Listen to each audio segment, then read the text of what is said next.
Good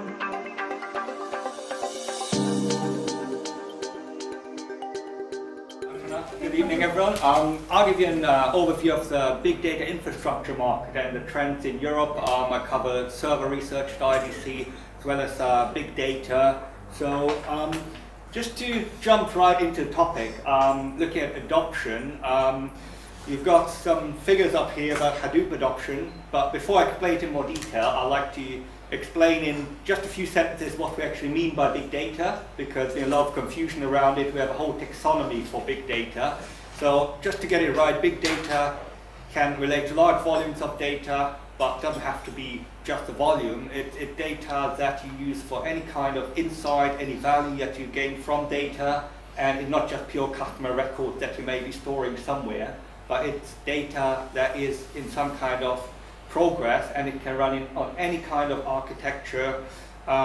It doesn't have to be just a specific big data appliance or other type of system. It's more about the use case, and it can be quite individual. It can vary by type. So look at some of the trends. As you see up there from our recent study, Hadoop adoption is peaking this year, and it's meant to continue as well. Around half of European enterprises are now planning some kind of Hadoop activity, which is driven partly by developers, the need for open source, connecting databases from different sources, getting rid of any proprietary lock-in they may have, or any of the silos that exist in organizations that they try to overcome by bringing data together from different sources, unlocking unstructured data as well as using the structured data like customer records that they may already have. So that's all coming together, and Hadoop is just one example of this. Other use cases, other systems like SAP, Oracle, and so on, they're relevant mentioning, but most of it is actually driven by openness.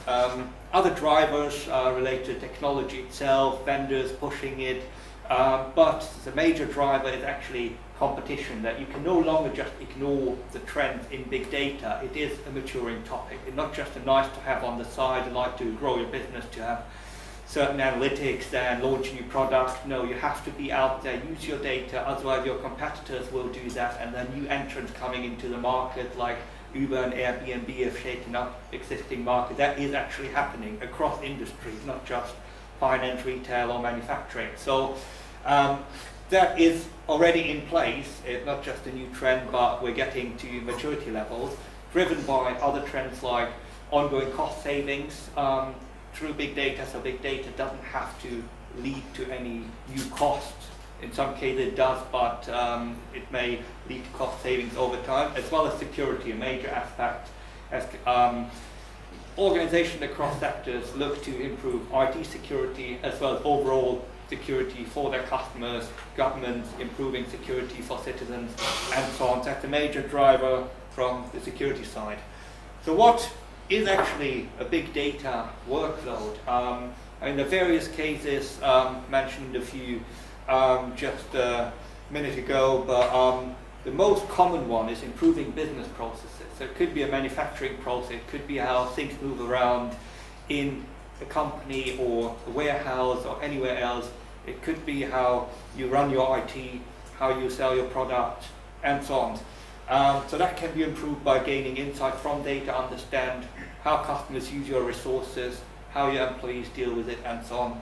Then we've got the scientific side, genomics and other supercomputing type projects that are linked to big data as well. So they need a lot of data and very powerful computing resources. Security, as touched up on as well, large chunk of big data relates to any security type, research by government as well as companies. Then the whole smart city, smart vehicle area that touches on Internet of Things types of workloads, like all these sensors that capture data and that have to be brought in line and used for analytics, machine-to-machine communication in factories as well as on the road, and so on. Inside any type of research to understand your customers better or the market that you operate on. And finally, just consolidating databases, bringing them together to gain value from any data that you may have.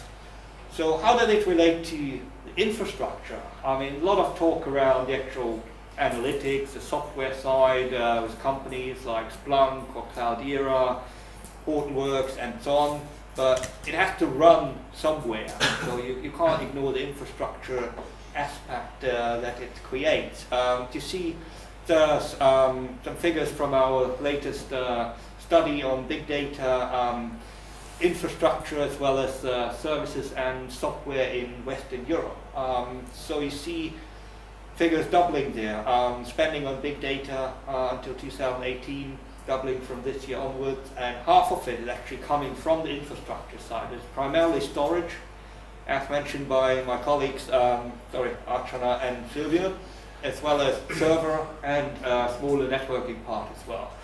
So this has implications on the way how your infrastructure is set up. You may need to optimize the memory on your servers, bring them closer together, storage, as well as run, for example, more software-defined approaches, higher virtualization across your infrastructure, making sure you can move virtual machines or containers around, including to cloud resources as well. So ultimately, it is going to hybrid. Then we've got analytics as edge locations, which means you don't necessarily have to transfer all the data to a centralized data center or to the cloud. In some cases, you can capture data and analyze part of it right on site in your factory, shop floor, or wherever you have it. And in terms of databases, you want to merge them all together. You don't want to have 5 or hundreds of different databases, but ultimately it's one concept you'd like to have, be it a data lake type of system or connected systems in any way running on Hadoop or SAP HANA or whichever infrastructure you prefer. So, got another chart here from our latest special study that Giorgio mentioned on big data infrastructure coming up now. So we forecasted the server units that run any type of big data workload in EMEA. I've done the same on the storage side as well.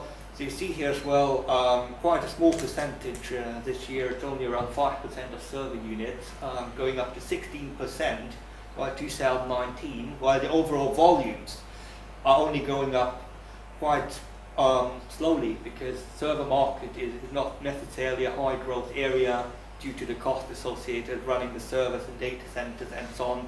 There has to be a lot more efficiency coming from there, and a larger chunk of that will happen on the big data side for the reasons mentioned earlier. 20% of server value will be allocated to big data by 2019. So you see a slightly higher share on the value side than units, down to more powerful systems that have in-memory, high availability capabilities, supercomputing and so on that are relevant for big data.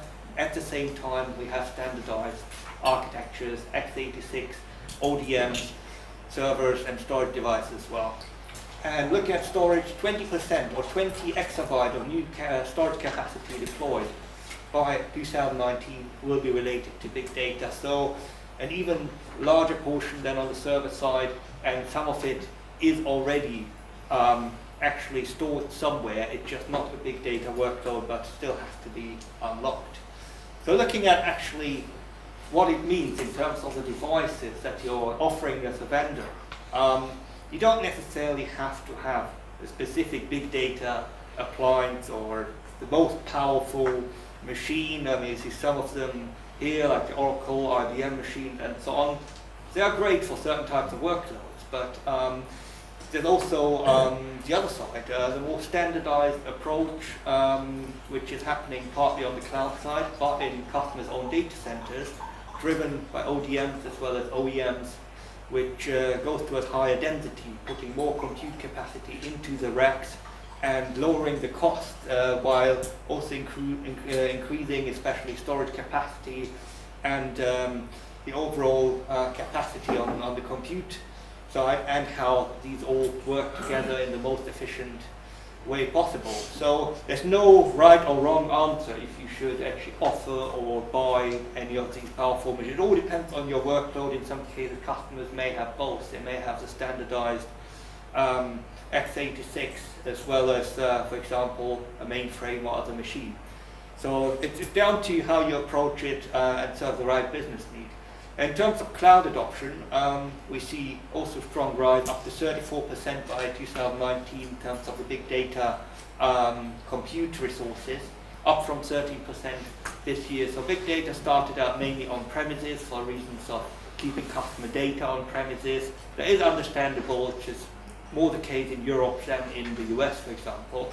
But it is increasingly moving to the cloud, but mainly in hybrid scenarios, where the most crucial records stay on site, and then you can actually scale out to the cloud, public cloud, as well as private. This is a figure for public, mainly the largest providers, AWS, Microsoft, Rackspace, as well as smaller local ones. So it's a combination of both, as touched upon earlier by my colleagues.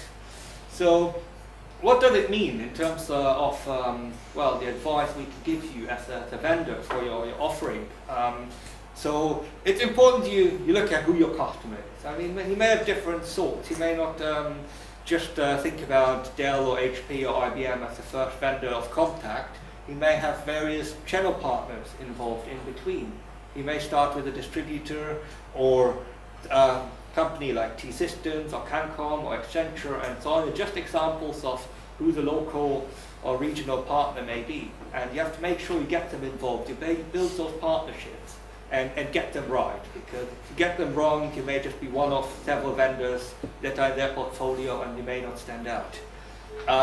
Then the hybrid scenario as well. It's absolutely crucial you understand what hybrid means. You don't just try to push your on-premises or your public cloud solution. It's all coming together. Most vendors understand that, but still some confusion out there, and some customers simply don't know where to start, and they wouldn't get to a truly hybrid model but run them side by side and have to build their own systems, or may actually rely too much on a vendor and feel locked in. So you have to find the right balance.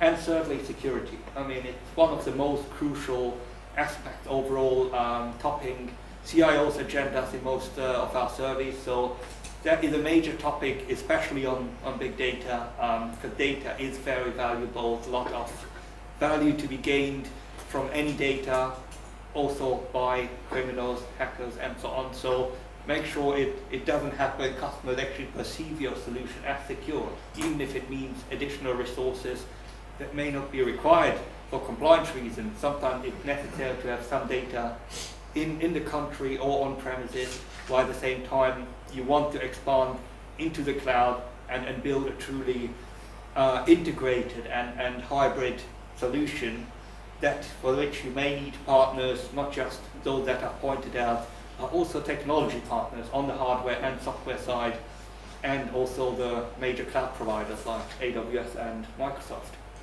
So with that, write my contact details in case you've got any questions, or feel free to tweet, and I hand over to Carla. Thank you so much.